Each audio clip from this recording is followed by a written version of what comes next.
Hi! In front of me is Samsung A33, and today I would like to show you how you can install and apply Rosemary Font on this smartphone. First of all, go into Settings, scroll down and choose Display. Then scroll down one more time and tap on Font Size and Style. Over here, go into Font Style and choose Download Fonts. Then you need to click on this little icon next to Rosemary 1 and wait.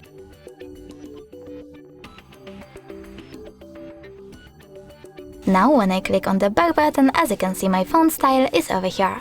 In order to apply it, just tap on it.